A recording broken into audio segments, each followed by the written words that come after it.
Friends, Andhra Pradesh రాష్ట్రంలో డిఎస్సికి సంబంధించినటువంటి నోటిఫికేషన్ ఆల్రెడీ వెలువడింది. తర్వాత దాంతో పాటే టెట్‌కి సంబంధించిన నోటిఫికేషన్ కూడా వచ్చింది. సో, ఇప్పుడు అభ్యర్థులందరూ అప్లై చేసుకుంటున్నారు. ఇప్పటికే డిఎస్సికి అయితే 3,17,000 పైచిలుకు అభ్యర్థులు ఇప్పటికే అప్లై చేసుకున్నారు. ఈ పరిస్థితుల్లో ప్రభుత్వం ఇంకొక 4 రోజులు అంటే 25 తేదీ వరకు డేట్ కూడా ఎక్స్‌టెండ్ చేసింది. చేసుకుంటున్నారు. అయితే ఈ పరిస్థితుల్లో ఈ డిఎస్సికి సంబంధించి కొన్ని కేసులు గూడా హైకోర్టులో నడుస్తా ఉన్నాయి. గత 2 రోజుల నుంచి హైకోర్టులో ఆర్గ్యుమెంట్స్ నడుస్తా ఉన్నాయి. దేని మీద ఈ యొక్క ఎస్‌జిటి పోస్ట్‌లకు బీఈడీ వాళ్ళు అప్లై చేసుకుంటున్నారు. అప్లై చేసుకోవచ్చని గవర్నమెంట్ పర్మిషన్ ఇచ్చింది. అయితే అప్లై చేసుకోవడానికి వీల్లేదన్నట్టు అనేసి ఎస్‌జిటి వాళ్ళ తరపున కోర్టులో కేస్ ఫైల్ చేయడం జరిగింది. సో, అది నిన్న గూడా ఆర్గ్యుమెంట్ జరిగింది. ఈరోజు ఆర్గ్యుమెంట్స్ జరిగాయి. ఇప్పుడు హైకోర్టు దీని మీద ఒక తీర్పుని వెలువరించింది. సో, ఈ ఎస్‌జిటి పోస్ట్‌లకి బీఈడీ అభ్యర్థులు ఎలిజిబులా? కాదా? సో, ఎలిజిబుల్ అయితే ఏ విధంగా ఎలిజిబుల్? ఎలిజిబుల్ కాకుంటే వాళ్ళు ఏ విధంగా ఎలిజిబుల్ కాదు అన్నటువంటి విషయాల్ని క్లియర్‌గా కోర్టు గవర్నమెంట్‌కి, ప్రభుత్వానికి డైరెక్షన్స్ ఇచ్చింది. సో, అది ఏ విధమైనటువంటి డైరెక్షన్స్ ఇచ్చిందంటే ఇదివరకే సుప్రీంకోర్టు ఇటువంటి కేసు మీద ఒక తీర్పు ఇచ్చి ఉంది.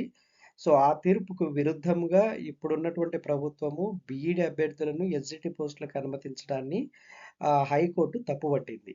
సో, కూలంకషంగా ఐ మీన్ ఆహ్, కూలంకషంగా చెప్పాలంటే హైకోర్టు ఏమనిందంటే ఈ సెకండ్ గ్రేడ్ టీచర్స్ పోస్టుల భర్తీకి బీఈడీ అభ్యర్థుల అనుమతిపై ఏపీ హైకోర్టు స్టే విధించింది.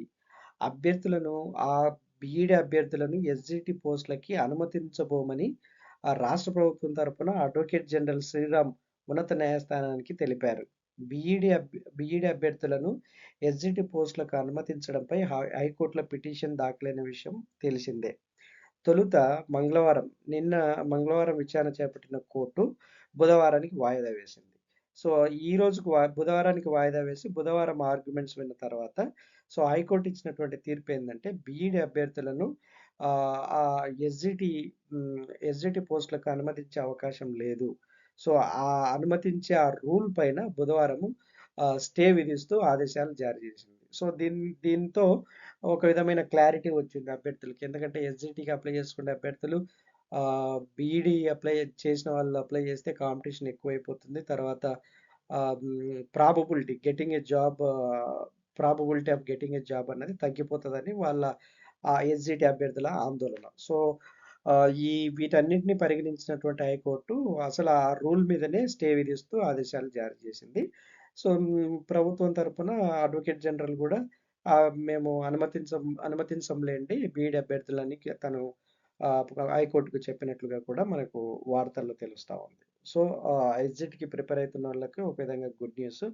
Friends, you can prepare well and B Ed అభ్యర్థులు పోటీకి రాలేదంటే కొంత కాంపిటీషన్ తగ్గినట్లే అర్థం. So, you can check your luck. I wish you all the best. Thanks for watching. Keep watching.